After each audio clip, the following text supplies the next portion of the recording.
అనేక దినములు బ్రతుకు కోరాలనుకుంటున్నావా? చెడ్డ మాటలు పలుకుండా నీ నాలుకను కాచుకో. నీతిమంతుల మీద యెహోవా దృష్టి ఉన్నది. యేసు రక్తము ప్రతి పాపము నుండి మనల్ని పవిత్రులుగా చేస్తుంది. తల్లి గర్భంలోనే మనం పాపిస్తోళ్ళు. ఎప్పుడైతే యేసు తన స్వరక్తం ఇచ్చి కొన్నాడో మనకు గురి గమ్యము ఇచ్చాడు, పని ఇచ్చాడు. చూడండి, ఎంతోమంది అడ్డం మీదకి వెళ్ళి నించుంటారు. పని దొరుకుతుందా? దొరకదు. ఒకడు 3 గంటలకు వస్తాడు, ఒకడు 12 గంటలకే వస్తాడు, ఒకడు 6 గంటలకు వస్తాడు, ఒకడు 5 గంటలకు వస్తాడు. అలా పనిలో పెట్టుకున్న యేసయ్య 6 గంటలకు వచ్చినోడేమో ఫీల్ అయిపోతాడు. ఏంటి యేసయ్య, వాళ్ళకి ఒక రూపాయి ఇచ్చావు, నాకు ఒక రూపాయి ఇచ్చావు అంటే, ఆగు, నా సొమ్ము నేను ఇచ్చుకున్నా, నీకేంటి అంటే ఇక్కడ ఆయాసం ఉంది, అసూయ ఉంది. కీడు చెయ్యుట మాని మేలు చెయ్యొచ్చు, సమాధానమును వెదికి వెంటాడము. మనకి తీర్పు ఉంది. ఒకరోజు కృపాసనము దగ్గర నించుంటాం. అప్పుడు అడుగుతాడనమాట, 6 గంటలకు వచ్చావా, 3 గంటలకు వచ్చావా, 2 గంటలకు వచ్చావా, 1 గంటకు వచ్చావా, ఎన్ని ఆత్మలు సంపాదించావు, నీకు పనిచ్చిన పని ఏమైంది, ఏ ప్రాసెస్ నడుస్తుంది, నీకు ఇన్నంత మందిని ఇంత శక్తినిచ్చాను. ఎక్కడ కంటికి కనపడదు అది. అంతే. ఎందుకంటే ఎలీషా దగ్గర ఒక పనివాడు ఉంటాడు, గెహజీ. తాను ఏమంటాడంటే, అయ్యా నిన్ను చంపడానికి చాలా మంది వచ్చేసారు. ఎందుకంటే రాజ్యము, రాజ్యాధిపత్యము ఒక లీక్ అయిపోతుంది. ఈ మాటలన్నీ ఎవరు తెలియపరుస్తున్నారంటే అక్కడ ఒక ఎలీషా ఉన్నాడు, ఆయన చెప్పేస్తాడు. అంతే, ఇట్టే వెళ్తే అలాగే చెప్పేస్తాడు. సమయల్ని కూడా అలాగే అనేవారు. పలానా దుక్కున ఒక ప్రవక్త ఉన్నాడు, చెప్పాడంటే జరిగిపోతుంది. అయితే ఏం పట్టండి అని గుర్రాలు, సైన్యము, గుర్రప్రవతులు తీసుకెళ్ళిపోతే, ఈ పనివాని కండ్లు తెరువయ్యా అని ప్రార్థిస్తాడు ఎలీషా. అప్పుడు ఈ గెహజీ అంటాడు కదా, ఇలా కళ్ళు తెరిచి చూసినప్పుడు, ఆత్మీయ నేత్రాలు తెరిచినప్పుడు చుట్టూ అగ్ని గుర్రాలు ఉంటాయి. ఇప్పుడు మనకి సెక్యూరిటీ గార్డ్స్ ఉన్నారు, దూతలు ఉన్నారు, వాళ్ళు పని చేస్తున్నారు. ఆయన దూత కావలి ఉండి వారిని రక్షించును.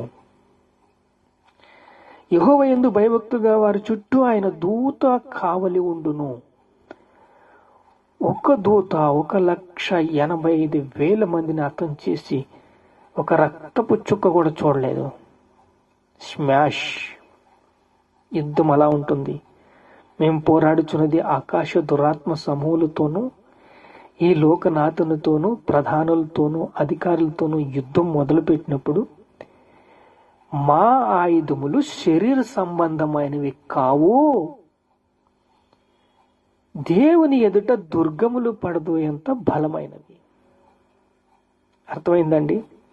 ఒక్క దూత 1,85,000 మందిని హతము చేసినప్పుడు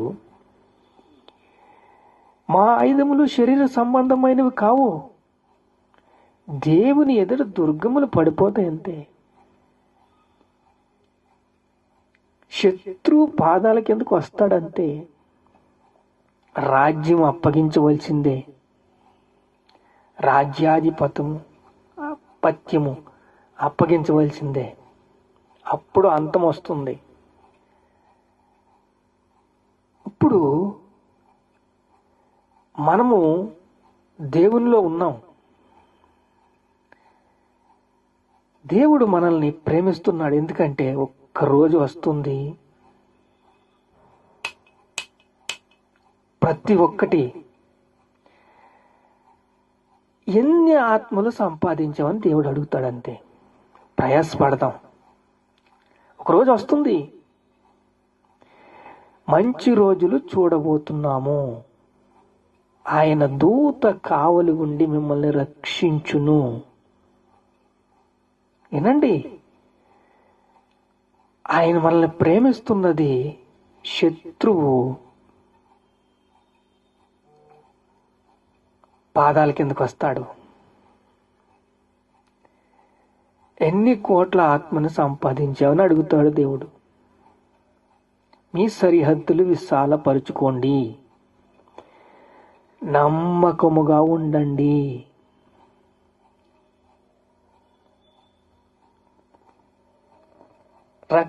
నాకు రక్షణ కావాలని కొట్లాడతారు. ఎందుకంటే వాక్యానికి అంత శక్తి ఉంది, రక్షణకు అంత డిమాండ్ ఉంది.